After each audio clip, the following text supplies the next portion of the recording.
नमस्कार विद्यार्थियों, स्वागत है आप सभी लोगों का आरएस बाबा पर। मैं कोशिश करूंगा कि छोटे छोटे वीडियो के माध्यम से आप लोगों को एक गहरी जानकारी मैं दे सकूं, जिससे आप लोगों को आरएस प्रीलिम्स में काफी हेल्प मिल सके। तो चलिए शुरुआत करते हैं।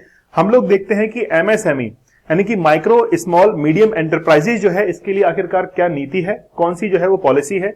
सबसे पहले कि एमएसएमई की जो परिभाषा है उसको डिफाइन किया गया था 1 जुलाई 2020 को। इसकी डेफिनेशन जो है वो बताई गई थी। एमएसएमई होता क्या है कि सूक्ष्म, लघु और मध्यम तीन प्रकार के उद्योग होते हैं। सूक्ष्म उद्योग के अंदर अगर निवेश होता है 1 करोड़ रुपए का और टर्नओवर है उसका 5 करोड़ का, तो वो एमएसएमई के अंदर कैटेगरी के अंदर काउंट होगा। लघु कैटेगरी के अंदर अगर उसको काउंट होना है तो 1 से लेकर 10 करोड़ रुपए ये इसका निवेश है, और टर्नओवर होना चाहिए 5 से लेकर 50 करोड़ रुपए। ठीक है। अगर मान लीजिए मध्यम उद्योग है तो उसकी डेफिनेशन ये है कि 10 से लेकर 50 करोड़ रुपए उसका निवेश है और टर्नओवर है 50 करोड़ से 250 करोड़ के बीच में। ठीक है। तो ये उसका टर्नओवर होना चाहिए, तब वो मध्यम उद्योग जो है वो कहलाएगा।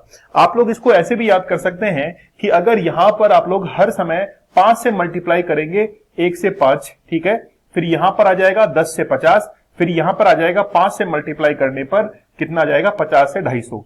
फिर आप लोग जब यहां पर चलेंगे तो आप लोग देखिए कि सबसे पहले आप लोग यहां पर 10 से मल्टीप्लाई कर रहे हैं और फिर 5 से मल्टीप्लाई कर रहे हैं। जैसे 1 से मल्टीप्लाई किया तो 10 आ गया, 10 को 5 से किया तो 50 आ गया, 5 को 10 से किया तो 50 आ गया, और 50 को फिर 5 से किया तो फिर 250 आ गया। तो इस तरीके से आप लोग डेफिनेशन को जो है वो याद कर सकते हैं। अगर आप लोगों से पूछा जाए कि एमएसएमई की नीति जो है वो कब घोषित की गई थी, तो 17 सितंबर 2022 को एमएसएमई की नीति बनाई गई थी, और इसीलिए हम लोग 17 सितंबर को एमएसएमई दिवस जो है वो घोषित करते हैं। सबसे पहले आपको डेफिनेशन जो है वो क्लियर होनी चाहिए, क्योंकि वो स्टेटमेंट में क्वेश्चन जो है वो आप लोगों को बना कर देगा।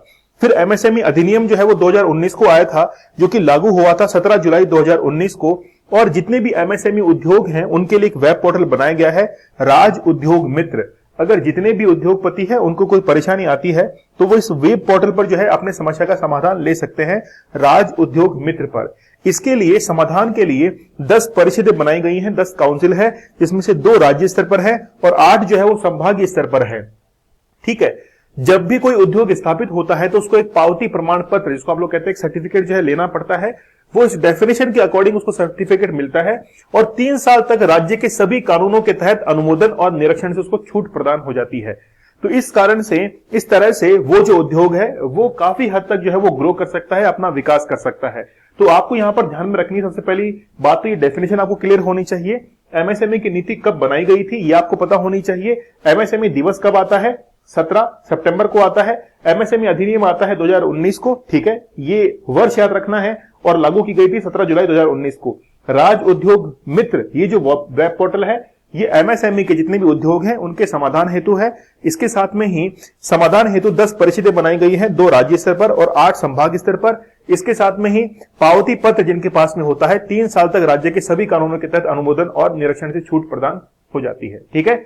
चलिए, आप लोग इस चैनल पर नए हैं तो जरूर सब्सक्राइब कीजिएगा। अगर आपकी किसी टॉपिक पर इच्छा है कि सर इस टॉपिक पर जो है शॉर्ट वीडियो लेके आइए, मैं जरूर बनाऊंगा। मिलते हैं आप लोगों से अगले वीडियो में, तब तक के लिए धन्यवाद। Thank you. जय हिंद।